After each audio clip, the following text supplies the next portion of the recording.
Thank you for your comments. Jerry Newman, Florida Health Information Management Association. You're recognized.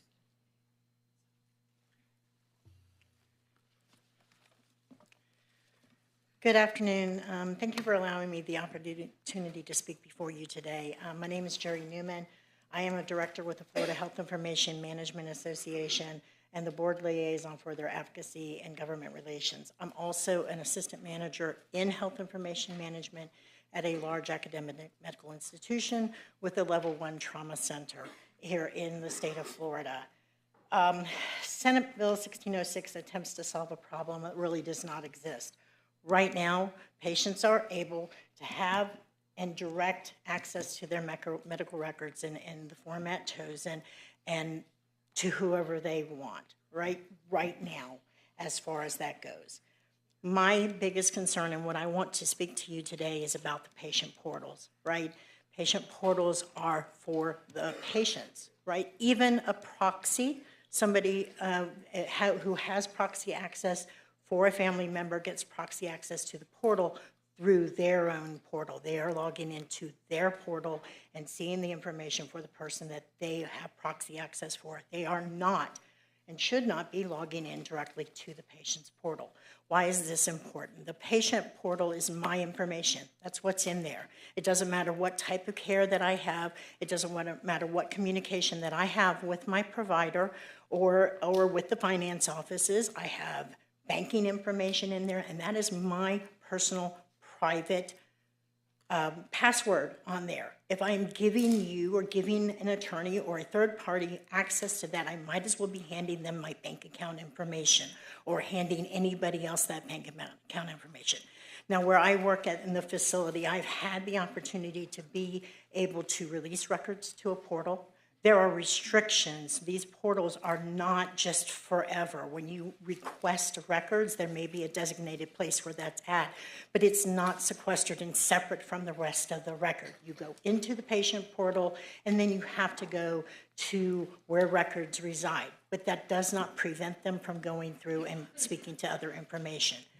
Under HIPAA privacy rule, we're supposed to do minimum necessary as far as records that we release. The patient is the only one who has almost 100% access to everything in their records because psychotherapy notes under SAMHSA, under the Substance Abuse and Mental Health Services Administration's rulings, prevents that from being available if it is potentially harmful to the patient. That means now with HIPAA privacy rules, reproductive laws as well, any of my female visits are subject to anything that's going to be shown. Now, as I said, I've worked with releasing records. There are limitations on what is put out there.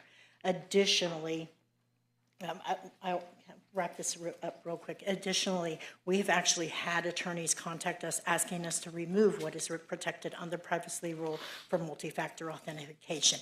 That is a very, very bad thing to do because it's not just one person, it's across the board. Thank you for your testimony. Thank you very much. Kelly Cooper, you are recognized. If you can keep it down to 2 minutes, I'd appreciate it, because we got a big agenda. I think I'm pretty close. Good. Thank you, Madam Chair, Sir Vice Chair, Senators, and guests. As you've heard, Senate Bill 1606 attempts to solve a problem that does not exist. The rights outlined in this bill to access medical records, direct who records are released to, and choose the format they are released in are established patient rights under the HIPAA privacy and security rules. As a health information professional and patient, I find this bill, even as amended, alarming. In fact, nearly identical bills were presented in 2017, 2019, and 2020, each minorly amended and more concerning than the last. Like its predecessors and despite amendments, Senate Bill 1606 contains vague, broad language that leaves providers caught in regulatory limbo between the requirements in this bill, the HIPAA privacy and security rule, the HITECH Act, and information blocking rules. Providers have only one choice. What law did they violate? For example, this bill mentions patient portals as a means of delivering records. However, these portals cannot limit access by user role or episode of care. Instead, they encompass a patient's entire health history. A provider complying with Senate Bill 1606 and granting third-party access to these portals violates the minimum necessary requirements of the HIPAA privacy and security rules. This bill also shortens the timeline for nursing facilities to provide physical access to records to 24 hours and 2 days for the subsequent copies. I've worked in nursing facilities. If they have a fully staffed medical records office, it is one person who is usually a dual role employee who is also a CNA required to go to the floor to perform care. Nursing facility records may be thousands of pages and are often maintained in hybrid paper and electronic format. For example, a resident of a facility I worked with was admitted there in 1999. To complete a records request for that patient, the facility had to obtain 15 boxes worth of paper records, 10 from an offsite facility, scan and compile paper documentation from the current chart, and pull records from 4 electronic systems. It is impossible that the facility could have obtained, compiled, and verified a true and complete copy as defined by this bill of that record within 24 hours.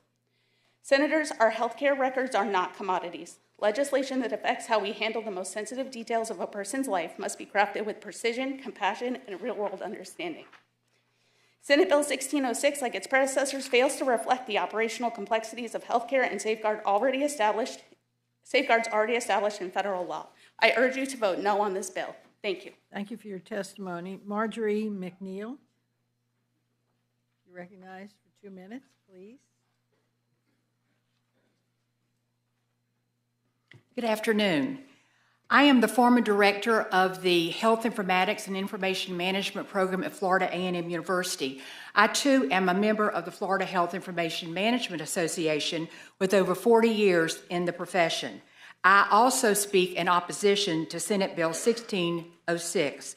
This bill is in conflict with the accredited curriculums of theory and practice in the associate, baccalaureate, and master's level programs throughout the state of Florida and the nation concerning HIPAA, privacy rule, and security rule, and other laws, regulations, and guidelines that impact patient access, disclosure, privacy, and security. Senate Bill 1606, while it aims to enhance patient access to medical records, raises significant concerns and risks that merit opposition. First, the bill mandates that healthcare providers furnish requested records and reports in a shortened time frame, some as little as 24 hours.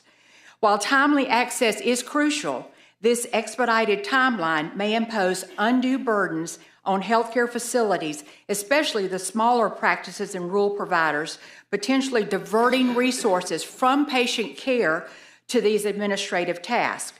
Furthermore, the bill's $2 cap on copy fees, regardless of the format or the volume, will significantly impact release of information operations as well as financial budgets supporting this function. Lastly, the bill does not adequately address the complexities surrounding mental health and substance abuse records. These sensitive areas require heightened confidentiality protections to ensure that patients feel safe seeking care without fear of unintended disclosures. Therefore, we strongly urge you to please vote no on Senate Bill 1606. Please reconsider the bill and let us work together, us at the Florida Health Information Managers Association, work together on drafting a new bill language that will balance accessibility with the necessary safeguards for information security, privacy, and confidentiality. Thank you. Thank you for your testimony. Is there